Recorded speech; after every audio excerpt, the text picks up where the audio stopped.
નમસ્કાર મિત્રો, દેશ દુનિયાના તાજા મોટા અને સૌથી ઉપયોગી ખેડૂત સમાચારોમાં આપ બધા સાથી મિત્રોનું દિલથી હાર્દિક સ્વાગત છે। તો મિત્રો, આજના સમાચારો વિશે વાત કરવાની છે। તેમના પહેલા આપને મિત્રો જણાવી દઈએ કે વિડીયોને અંત સુધી જોતા રહેજો, જેથી કરીને મિત્રો આજના દરેક સમાચારો કામના છે જે તમને મળી જાય। અને મિત્રો, ગુજરાતના રોજે રોજના જો તમે સમાચારો જોવા માંગતા હોય તો વિડીયોને એક લાઈક કરી ચેનલને મિત્રો જરૂરથી સબસ્ક્રાઇબ કરી લેજો, જેથી કરીને મિત્રો તમને દિવસભરના કામના સમાચારો છે જે તમને અમારા યુટ્યુબ ચેનલના માધ્યમથી મળી જાય। તો મિત્રો, આજના સૌથી પહેલા સમાચારો વિશે વાત કરીએ તો ખેડૂતોને મિત્રો કિસાન ક્રેડિટ કાર્ડ દ્વારા 5 લાખ રૂપિયા સુધીનો લાભ। ખેડૂતોને કિસાન ક્રેડિટ કાર્ડ દ્વારા 5 લાખ રૂપિયા સુધીની ગેરંટી ફ્રી લોન મળે છે। આ રકમ પર સરકાર ખેડૂતો પાસેથી માત્ર 4% વ્યાજ વસૂલે છે। આ યોજના મિત્રો ભારતીય રિઝર્વ બેંક દ્વારા મિત્રો ના બોર્ડના સહયોગથી શરૂ કરવામાં આવી હતી।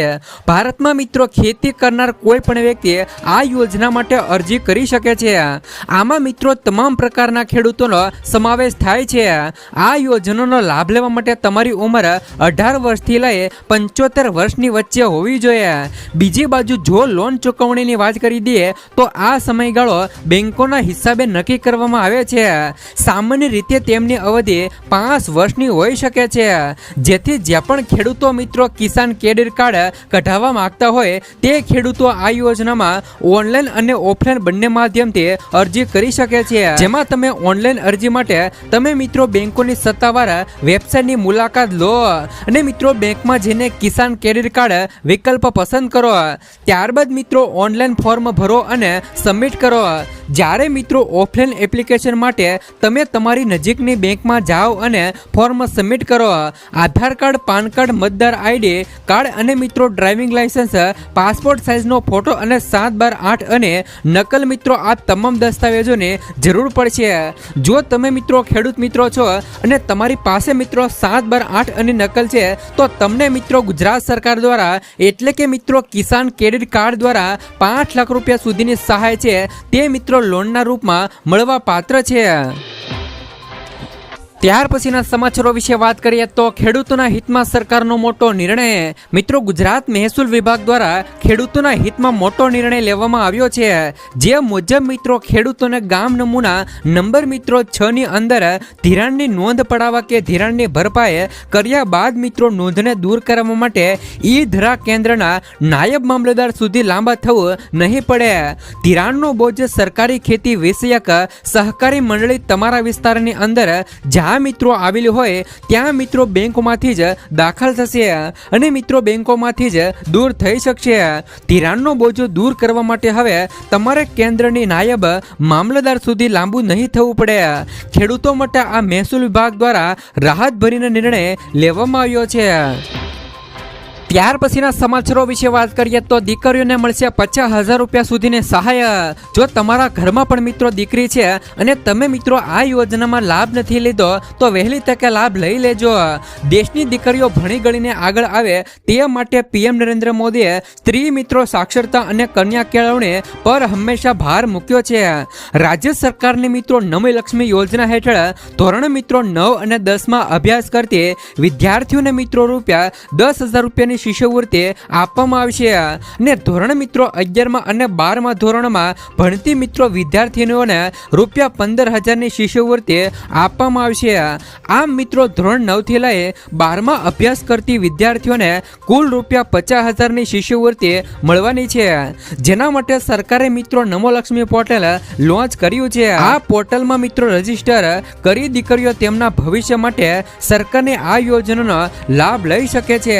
એટલે કે મિત્રો જો તમારા ઘરની અંદર દીકરી છે અને તમે મિત્રો આ યોજનાની અંદર લાભ નથી લીધો તો વહેલી તકે મિત્રો આ જે પણ 50,000 રૂપિયા સુધીની સહાય નમોલક્ષ્મી યોજના દ્વારા આપવામાં આવે છે તેમાં મિત્રો તમે ઓનલાઈન ફોર્મ ભરીને લાભ લઈ શકો છો। ત્યાર પછીના સમાચારો વિશે વાત કરીએ તો રાજ્યમાં મિત્રો ખેતીની જમીન વેચાણ કિસ્સામાં નોંધ મંજૂર. મિત્રો સીએમ ભૂપેન્દ્ર પટેલે રાજ્યના ખેડૂતો અને સામાન્ય નાગરિકો અને મધ્યમ વર્ગીય પરિવારો માટે મહત્વપૂર્ણ નિર્ણય કર્યો છે. રાજ્યમાં મહેસૂલી પ્રક્રિયામાં સરળીકરણ, સામાન્ય નાગરિકોની સુગમતાના અભિગમ સાથેના આ નિર્ણયોથી ઔદ્યોગિકરણ અને મિત્રો વ્યાપાર, ધંધા, રોજગાર તેમજ અફોર્ડેબલ મિત્રો હાઉસની પ્રક્રિયાને વધુ વેગ મળશે. સાથે જ મિત્રો સિટીઝન સેન્ટ્રિક આ નિર્ણયોથી ઇઝ ઓફ ડુઈંગ બિઝનેસને પણ વધુ લોક ઉપયોગી બનાવી શકાશે. ત્યાર પછીના સમાચારો વિશે વાત કરીએ તો પીએમ કૌશલ્ય વિકાસ યોજના. ભારત સરકાર મિત્રો દેશના લોકો માટે ઘણી એવી યોજનાઓ ચલાવે છે. તો દેશના વિવિધ લોકોને વિવિધ સરકારી યોજનાનો લાભ પણ મળે છે. સરકાર મિત્રો વિવિધ લોકોની જરૂરિયાતોને ધ્યાનમાં રાખીને યોજનાઓ બનાવે છે. દેશમાં ઘણા યુવાનો એવા છે જેમને હજુ સુધી રોજગાર મળ્યો નથી. તો ભારત સરકારે આ યુવાનોને રોજગાર માટે સક્ષમ બનાવવા માટે એક યોજના શરૂ કરી છે. અને મિત્રો આ યોજના નામ છે પ્રધાનમંત્રી કૌશલ્ય વિકાસ યોજના. ખાસ કરીને મિત્રો આ યોજનાનો લાભ કોને મળે છે અને આ યોજનાનો લાભ મેળવવા માટે તમારે કેવી અરજી કરવાની રહેશે તેમના વિશે વાત કરી દઈએ તો વર્ષ 2015માં ભારત સરકારે પ્રધાનમંત્રી કૌશલ્ય વિકાસ યોજના શરૂ કરી છે. આ યોજના દ્વારા મિત્રો સરકાર દ્વારા યુવાનોને રોજગારી પૂરી પાડવા માટે તાલીમ આપવામાં આવે છે. સરકારી યોજના દ્વારા મિત્રો 40 ક્ષેત્રોમાં તાલીમ આપવામાં આવે છે. એટલું જ નહીં મિત્રો, તાલીમ પૂર્ણ થયા પછી યુવાનોને મિત્રો કૌશલ્ય પ્રમાણપત્ર પણ આપવામાં આવે છે. આ ઉપરાંત મિત્રો તાલીમ દરમિયાન તેમને દર મહિને 8,000 રૂપિયાનો સ્ટાઇપેન્ડ પણ આપવામાં આવે છે. અત્યાર સુધીમાં આ સરકારી યોજના દ્વારા દેશના 1.6 કરોડથી વધુ યુવાનોને મિત્રો પ્લેસમેન્ટ મળ્યું છે. હવે સરકાર પ્રધાનમંત્રી કૌશલ્ય વિકાસ યોજના 4.0 શરૂ કરવા જઈ રહી છે. આ યોજનામાં ખાસ કરીને મિત્રો 15 થી લઈ 45 વર્ષ અને 18 થી લઈ 59 વર્ષના લોકો અરજી કરી શકે છે. તેમાં 3 પ્રકારના અભ્યાસક્રમો રહેલા છે, જેમાં ટૂંકા ગાળાની તાલીમ, ખાસ પ્રોજેક્ટ અને પૂર્વ શિક્ષણની માન્યતાનો સમાવેશ થાય છે. 15 થી લઈને 45 વર્ષની વયના લોકો ટૂંકા ગાળાની તાલીમ અને ખાસ પ્રોજેક્ટ માટે અરજી કરી શકે છે, જ્યારે મિત્રો 18 થી લઈને 59 વર્ષની વયના લોકો પૂર્વ શિક્ષણની માન્યતા માટે અરજી કરી શકે છે. તો આ યોજના માટે અરજી કેવી રીતે કરવાની રહેશે તો તેમની વાત કરી દઈએ તો યુવાનો પ્રધાનમંત્રી કૌશલ્ય વિકાસ યોજનામાં અરજી કરીને પોતાનું કૌશલ્ય વધારી શકે છે, જેનાથી તેમને રોજગાર મેળવવામાં સરળતા રહે. સરકારની આ યોજનાનો ઉદ્દેશ દેશમાં બેરોજગારી દર ઘટાડવાનો છે. જો કોઈ યુવક મિત્રો પ્રધાનમંત્રી કૌશલ્ય વિકાસ યોજનામાં અરજી કરવા માંગે છે તો તેના માટે તેમણે ભારત સરકાર દ્વારા બનાવેલ મિત્રો સત્તાવાર પોર્ટલ એટલે કે મિત્રો સ્કિલ ઇન્ડિયા ડિજિટલ મિત્રો .gov.in પર મિત્રો નોંધણી કરાવવાની રહેશે. ત્યાર પછીના સમાચારો વિશે વાત કરીએ તો ટોલ ટેક્સ સસ્તો થશે. સરકાર મિત્રો ટૂંક જ સમયમાં લાવશે નવી ટોલ પોલિસી. કેન્દ્ર સરકાર ટૂંક જ સમયમાં ટોલ ટેક્સ સિસ્ટમમાં ફેરફાર કરવા જઈ રહી છે. કેન્દ્રીય માર્ગ અને પરિવહન મંત્રી નીતિન ગડકરીએ કહ્યું કે સરકાર એક નવી સિસ્ટમ લાવી રહી છે, જે આખા ભારતની ટોલ સિસ્ટમને બદલી નાખવાની છે. અમારો ઉદ્દેશ સામાન્ય જનતાને રાહત આપવાનો છે. નવી ટોલ ટેક્સ સિસ્ટમમાં રાહત અપાશે તો ટેલ ટેક્સમાં પણ ઘટાડો થવાનો છે. નીતિન ગડકરીએ કહ્યું છે કે મિત્રો હાઈવેને ટોલ ફ્રી કરવાના પ્રશ્ન પર ગડકરીએ કહ્યું છે કે ટોલ ભરનારા લોકો ખુશ થશે, કારણ કે તે એવી નીતિ લાવી રહ્યા છે જે મિત્રો ચોક્કસપણે સામાન્ય લોકોને મોટી રાહત આપવાની છે. અમે મિત્રો ચૂકવવા પડતા ટોલનો અભ્યાસ કર્યો છે અને અમે તે બદલી પણ રહ્યા છીએ. અમે 8 થી લઈને 10 દિવસમાં ફાઇનલ જાહેરાત કરીશું. કેન્દ્રીય મંત્રીએ જણાવ્યું છે કે મિત્રો રસ્તાના ઇન્ફ્રાસ્ટ્રક્ચર માટે ટોલ જરૂરી રહેલું છે, પરંતુ નવી સિસ્ટમ લાગુ થયા પછી ટોલ ટેક્સમાં ઘટાડો થશે. સામાન્ય લોકોને તેનાથી પણ ફાયદો થશે. તો ઉલ્લેખનીય છે કે આ પહેલા પણ નીતિન ગડકરીએ નવી ટોલ નીતિ અંગે રાજ્યસભામાં ઉલ્લેખ પણ કરી ચૂક્યા છે. ત્યાર પછીના સમાચારો વિશે વાત કરીએ તો હવે મિત્રો લોન ધારકોને થશે ફાયદો. હવે લોન ધારકોને લોન લેવામાં ફાયદો થશે. આરબીઆઈ મિત્રો મહત્વપૂર્ણ નિર્ણય લીધો છે. ભારતીય રિઝર્વ બેન્કે રેપો રેટમાં 0.25% ઘટાડો કરવાનો નિર્ણય કર્યો છે. 25થી મિત્રો લોકોના ઘર અને કાર લોનના ઈએમઆઈ ઘટશે. આ સતત મિત્રો બીજી વખત છે જ્યારે મિત્રો આરબીઆઈ રેપો રેટમાં ઘટાડો કરવાનો નિર્ણય લીધો છે. ભારતીય રિઝર્વ બેન્કે મિત્રો રેપો રેટમાં 0.25% 25% ઘટાડો કરવાનો નિર્ણય લીધો છે. એએમસી બેઠક બાદ મિત્રો બુધવારે એટલે કે મિત્રો સવારે આરબીઆઈ દ્વારા આ નિર્ણય લેવામાં આવ્યો છે. ત્યાર પછી મિત્રો લોકોના ઘર અને કાર લોનના ઈએમઆઈ ઘટશે. આ સતત મિત્રો બીજી વખત છે જ્યારે આરબીઆઈ મિત્રો રેપો રેટમાં ઘટાડો કરવાનો નિર્ણય લીધો છે. ત્યાર પછીના સમાચારો વિશે વાત કરીએ તો પાક ધિરાણ લોન માફીને લઈને સૌથી મોટા સમાચાર. ગુજરાતના દરેક ખેડૂતો માટે પાક ધિરાણ લોન માફીને લઈને આવ્યા મહત્વના સમાચાર. ખેડૂતોએ લીધેલી લોનની નવાજૂની કરવા અથવા તો ખેડૂતો પાસેથી કેશ પેમેન્ટ માંગવાની બદલે ડાયરેક્ટ મિત્રો બેંકમાંથી ઓટો રિવ્યુ કરી આપવામાં આવે તેવી માંગ ખેડૂતો દ્વારા કરવામાં આવી રહી છે. જ્યારે મિત્રો ખેડૂતોને બેંકના લોનના પૈસા ભરવા માટે પણ મિત્રો બહારથી વ્યાજવા પૈસા લાવીને વ્યાજના પૈસા ખેડૂતો ભરે છે, જેથી કરીને મિત્રો ખેડૂતોને ઓટો રિન્યુ સુવિધા આપીને ખેડૂતોને મિત્રો થોડી ઘણી રાહત આપવામાં આવે તેવી માંગ ખેડૂતો કરી રહ્યા છે. જોકે મિત્રો વારંવાર પાક ધિરાણ લોન માફી અને દેવા માફીને લઈને સમાચારો આપવામાં આવે છે, તો પણ મિત્રો ખેડૂતોના દેવા અને પાક ધિરાણમાં રાહત આપવામાં આવતી નથી. મિત્રો અત્યારે મોંઘા બિયારણો, કમોસમી વરસાદ અને માવઠાનો માર, તો મિત્રો અતિવૃષ્ટિ પણ ખેડૂતોને સર્જાતી હોય છે, જેથી મિત્રો ખેડૂતોને મોટું નુકસાન થતું હોય છે. મિત્રો ગુજરાતના ખેડૂતોની માંગણી છે કે જે પણ મિત્રો ખેડૂતોના દેવા અને પાક ધિરાણ લોન માફી છે તેમાં મિત્રો તેમને રાહત આપવામાં આવે. ત્યાર પછીના સમાચારો વિશે વાત કરીએ તો આજથી મિત્રો સરકાર ટેકાના ભાવે ચણા અને રાયડાની ખરીદી કરશે. ગુજરાતમાં ચણા અને રાયડા પાકની ટેકાના ભાવે ખરીદી શરૂ થશે. ખેડૂતોને તેમના પાકના પોષણક્ષમ ભાવ મળી રહે તે નિર્ધાર સાથે દર વર્ષે ભારત સરકારની પીએમ આશા યોજના હેઠળ સરકાર દ્વારા મિત્રો એટલે કે રાજ્ય સરકાર દ્વારા ખેડૂતો પાસેથી વિવિધ પાકોને ટેકાના ભાવે ખરીદી કરવામાં આવશે. ખેડૂતો નિશ્ચિત થઈને વિવિધ પાકોનું વાવેતર કરી શકે તે માટે ભારત સરકાર દ્વારા વાવેતર પહેલા જ ટેકાના ભાવ જાહેર કરવામાં આવ્યા છે.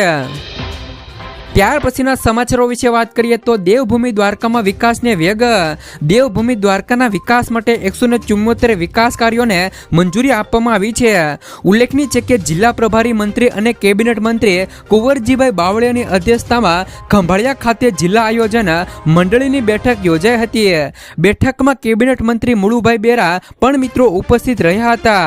આ બેઠકમાં વિકાસ કાર્યો માટે રૂપિયા 6.28 કરોડની રકમ ફાળવવામાં આવી છે. વર્ષ 2020 અને 21 થી લઈ 2023 અને 24 સુધીના કામોની સમીક્ષા કરવામાં આવી છે. ત્યાર પછીના સમાચારો વિશે વાત કરીએ તો ધરતીપુત્રો માટે આવ્યા ખુશીના સમાચાર. ખેડૂતો પાસેથી રાજ્ય સરકાર દ્વારા ચણા માટે નક્કી કરાયેલા 179 ખરીદ કેન્દ્રો અને રાયડા માટે નક્કી કરાયેલા 87 ખરીદ કેન્દ્રો ખાતેથી ટેકાના ભાવે ખરીદી કરવામાં આવશે. પ્રાઇસ સ્પોટ સ્કીમ PSS હેઠળ મિત્રો ભારત સરકારની મંજૂરી મુજબ રૂપિયા 1903 કરોડના મૂલ્યનો કુલ મિત્રો 3.36 લાખ મેટ્રિક ટન ચણાનો જથ્થો તેમજ રૂપિયા 767 કરોડના મૂલ્યનો કુલ 1.29 લાખ મેટ્રિક ટન રાયડાનો જથ્થો ખેડૂતો પાસેથી ખરીદવામાં આવશે. ત્યાર પછીના સમાચારો વિશે વાત કરીએ તો જમ્મુ કાશ્મીર સહિત 23 રાજ્યોમાં વરસાદ અને વાવાઝોડાની આગાહી. દેશના 23 રાજ્યોમાં વરસાદ, તોફાન અને વાવાઝોડાની શક્યતા છે. જમ્મુ કાશ્મીર, હિમાચલ પ્રદેશ, લખાઉ અને મિત્રો ઉત્તરાખંડ, છત્તીસગઢ, ઓડિશા, પશ્ચિમ બંગાળ, અરુણાચલ પ્રદેશ, આસામ, મેઘાલય, મણિપુર, મિઝોરમ, ત્રિપુરા, નાગાલેન્ડ, સિક્કમ, મહારાષ્ટ્ર, ગોવા, કેરળ, કર્ણાટક, આંધ્રપ્રદેશ, તમિલનાડુ અને તેલંગાણામાં 2 એપ્રિલ સુધી વરસાદની આગાહી છે. અરુણાચલમાં 2 થી લઈ. ત્યાર પછીના સમાચારો વિશે વાત કરીએ તો મિત્રો ખેડ વિસ્તારના લોકો માટે આવ્યા ખુશીના સમાચાર. ચોમાસાની ઋતુ નજીક આવી રહી છે ત્યારે ભારતના વિવિધ રાજ્યો સંભવિત પૂરની પરિસ્થિતિઓનો સામનો કરવા માટે તૈયારીઓ કરી રહ્યા છે. ગયા વર્ષે ગુજરાતમાં ભયંકર પૂર આવ્યું હતું, જેના કારણે મિત્રો ઘણા રહેવાસીઓને સ્થળાંતર કરવાની ફરજ પડી હતી. આવું પુનરાવર્તન ન થાય તે માટે ગુજરાત સરકારે અગાઉ તૈયારીઓ શરૂ કરી દીધી છે. જળ સંસાધન મંત્રી મિત્રો કુંવરજીભાઈ બાવળિયા દ્વારા મિત્રો જાહેર કરવામાં આવેલી મુજબ મિત્રો જે પણ ખેડ વિસ્તારમાં પૂર વ્યવસ્થાપન માટે તેમણે રૂપિયા 1534 કરોડ મંજૂર કર્યા છે. ગુજરાત સરકારે સોરઠી અને બરડા ખેડ વિસ્તારોમાં પૂરને પહોંચી વળવા માટે એક વ્યાપક યોજના ઘડી છે. આ વ્યૂહરચના 3 તબક્કાઓમાં સમાવેશ કરે છે. લક્ષ્ય બનાવે છે. પ્રારંભિક તબક્કો નદીઓ અને નહેરોની પાણી વહન ક્ષમતા વધારવા પર ધ્યાન કેન્દ્રિત કરે છે. આમાં આ જળમાર્ગોની સફાઈ અને કાદવ કાઢવાનો અને પૂરતા પ્રમાણમાં તાજા પાણીનો પુરવઠો સુનિશ્ચિત કરવા માટે હાલના તળાવોને ઊંડા કરવાનો સમાવેશ થશે. તો ખાસ કરીને મિત્રો કુંવરજીભાઈ બાવળીએ જણાવ્યું હતું કે આ યોજના હેઠળ વિવિધ પ્રોજેક્ટ માટે ₹139 કરોડના ટેન્ડર મંજૂર કરવામાં આવ્યા છે. ત્યાર પછીના સમાચારો વિશે વાત કરીએ તો 300 યુનિટ મફત વીજળી. મિત્રો મોદી સરકારે સૌર ઉર્જાને પ્રોત્સાહન આપવાના ઉદ્દેશ સાથે જ આ વર્ષે જાન્યુઆરીમાં પીએમ સૂર્યઘર મફત વીજળી યોજના શરૂ કરી હતી અને હવે સરકારે સોમવારે પીએમ સૂર્યઘર મફત વીજળી યોજના હેઠળ મોડલ સોલાર વિલેજના અમલીકરણ માટે કેટલીક માર્ગદર્શિકા જારી કરી છે. નવી અને નવીકરણીય ઉર્જા મંત્રીએ મિત્રો એક નિવેદનમાં જણાવ્યું હતું કે યોજનાના ઘટક તરીકે સમગ્ર ભારતમાં દરેક જિલ્લામાં મોડેલ સોલાર વિલેજ બનાવવા પર ભાર મૂકવામાં આવ્યો છે. મહત્વનું છે કે ભારત સરકારે આ વર્ષે ફેબ્રુઆરીમાં પીએમ સૂર્યઘર ફ્રી વીજળી યોજનાને મંજૂરી આપી હતી. તેમનો ઈરાદો છતો પર લગાવનાર સોલાર પ્લાન્ટની ક્ષમતાની ભાગીદારી વધારવી અને આવાસી ઘરોને વીજળી ઉત્પાદન માટે સશક્ત બનાવવાનો છે. આ યોજના હેઠળ મિત્રો દરેક પરિવારોને 300 યુનિટ ફ્રી વીજળીની સુવિધાનો લાભ આપવાનો છે. આ સિવાય મિત્રો યોજનામાં સોલાર સિસ્ટમ પર સરકાર દ્વારા મિત્રો 30,000 થી લઈને 78,000 રૂપિયા સુધીની સબસિડી પણ આપવામાં આવે છે. એટલે કે મિત્રો જો તમે તમારા ઘરની ઉપર સોલાર સિસ્ટમ લગાવવા માંગો છો તો ગુજરાત સરકાર દ્વારા તમને મિત્રો 30,000 રૂપિયાથી લઈને 78,000 રૂપિયા સુધીની સબસિડી છે તે પણ મિત્રો આપી રહી છે. ત્યાર પછીના સમાચારો વિશે વાત કરીએ તો મહિલાઓને વગર વ્યાજે મળી રહી છે મિત્રો 5 લાખ રૂપિયા સુધીની લોન. કેન્દ્ર અને રાજ્ય સરકાર મિત્રો ઘણી એવી યોજનાઓ ચલાવી રહી છે. ઘણા બધા લોકો તેમનો લાભ પણ લઈ રહ્યા છે. ખાસ કરીને મિત્રો સરકાર મહિલાઓને આર્થિક રીતે સશક્ત બનાવવા માટે ઘણી યોજનાઓ પણ ચલાવી રહી છે અને આવી જ મિત્રો એક યોજના રહેલી છે જે મિત્રો મહિલાઓ માટે રહેલી છે જેમનું નામ છે મિત્રો લખપતિ દીદી યોજના. મોદી સરકાર લખપતિ દીદી યોજના એક એવી યોજના છે જેમાં મિત્રો મહિલાઓને વગર વ્યાજે લોન આપવામાં આવે છે. આ લોન જે મિત્રો સંપૂર્ણપણે વ્યાજ મુક્ત છે અને તે મિત્રો 1 લાખ રૂપિયાથી લઈને 5 લાખ રૂપિયા સુધીની હોઈ શકે છે. મોદી સરકારની લખપતિ દીદી યોજના એક એવી યોજના છે જેમાં મિત્રો મહિલાઓને વગર વ્યાજે લોન આપવામાં આવે છે અને આ યોજનાનો હેતુ મહિલાઓને આર્થિક રીતે મજબૂત કરવાનો છે જેથી મિત્રો મહિલાઓ પણ આર્થિક રીતે સ્વતંત્ર બની શકે. લખપતિ દીદી યોજના હેઠળ મહિલાઓને 1 થી લઈને 5 લાખ રૂપિયા સુધીની લોન આપવામાં આવે છે. આ લોન પર મિત્રો મહિલાઓને કોઈ પણ વ્યાજ ચૂકવવું પડતું નથી. એટલે કે મહિલાઓએ પોતાનો બિઝનેસ શરૂ કરવા માટે આ સ્કીમ હેઠળ 4 વ્યાજ મુક્ત લોન લઈ શકે છે. આ યોજનાનો લાભ લેવા માટે માત્ર એક શરત ઉમેરવામાં આવી છે. એટલે કે મિત્રો આ યોજના હેઠળની લોન ફક્ત મિત્રો તે મહિલાઓને જ મળવાની છે જેઓ મિત્રો સેલ્ફ હેલ્પ ગ્રુપની સભ્ય છે. અગાઉ સરકાર દ્વારા મિત્રો લક્ષ્ય રાખવામાં આવ્યું હતું કે ઓછામાં ઓછી 2 કરોડ મહિલાઓને આ યોજના હેઠળ લાભ મળવો જોઈએ. બાદમાં સરકારે આ યોજનાનો લક્ષ્યાંક વધારીને 3 કરોડ રૂપિયા કર્યો હતો. ત્યાર પછીના સમાચારો વિશે વાત કરીએ તો ગાયોના પાલન માટે મળે છે સબસિડી લાભ લો. ભારત મિત્રો એક કૃષિ પ્રધાન દેશ છે તો ભારતની 50% વધુ વસ્તી હજુ પણ ખેતી પર અને પશુપાલન પર જીવે છે. એવામાં હવે સરકાર ખેડૂત ભાઈઓ માટે વિવિધ યોજનાઓ લાવતી રહે છે. આવી સ્થિતિમાં જો ખેડૂતો ખેતીની સાથે પશુપાલન પણ કરે છે તો સરકાર તેમના માટે એક સારા સમાચાર લઈને આવ્યું છે. તમને મિત્રો જણાવી દે કે સરકાર ગાયના ઉછેર માટે સબસિડી આપવા જઈ રહી છે. ખેડૂતોની આવક વધારવા માટે સરકારે મિત્રો આ પગલું ભર્યું છે. કેન્દ્ર સરકારની સાથે સાથે મિત્રો રાજ્ય સરકારો પણ ખેડૂતોને આ યોજનાનો લાભ આપવા જઈ રહી છે. રાજ્ય સરકાર દ્વારા મિત્રો સબસિડી પણ આપવા જઈ રહી છે. ઉત્તર પ્રદેશની યોગી સરકાર ખેડૂતો અને પશુપાલકોને ગાય પર સબસિડી આપે છે. હકીકતમાં રાજ્ય સરકારે 2023માં આ એક યોજના શરૂ કરી હતી અને જેના હેઠળ મિત્રો દેશી ગાયોનું પાલન પાલન કરતા પશુપાલકોને લગભગ 40,000 રૂપિયાનો નફો મળી શકે છે. જોકે ખેડૂતો ગાયોનું પાલન કરીને અને તેમનું દૂધ વેચીને સારો એવો નફો કમાઈ શકે છે, પરંતુ યોગી સરકાર દ્વારા લેવામાં આવેલા નિર્ણયને જોતા એવું કહી શકાય છે કે મિત્રો આનાથી ખેડૂતોને ઘણી મદદ મળશે. તો જેવી જ રીતે મિત્રો યુપીની અંદર ગાયના ઉછેર માટે સબસિડી આપવામાં આવે છે, તેવી જ રીતે મિત્રો ગુજરાતની અંદર પણ ગાયના ઉછેર માટે 10,000 રૂપિયાનો લાભ આપવામાં આવે છે. તો મિત્રો જો તમે ગુજરાતના પણ રહેવાસી હોય તો મિત્રો ગાય ઉછેર માટે આ સબસિડીનો લાભ લઈ શકો છો.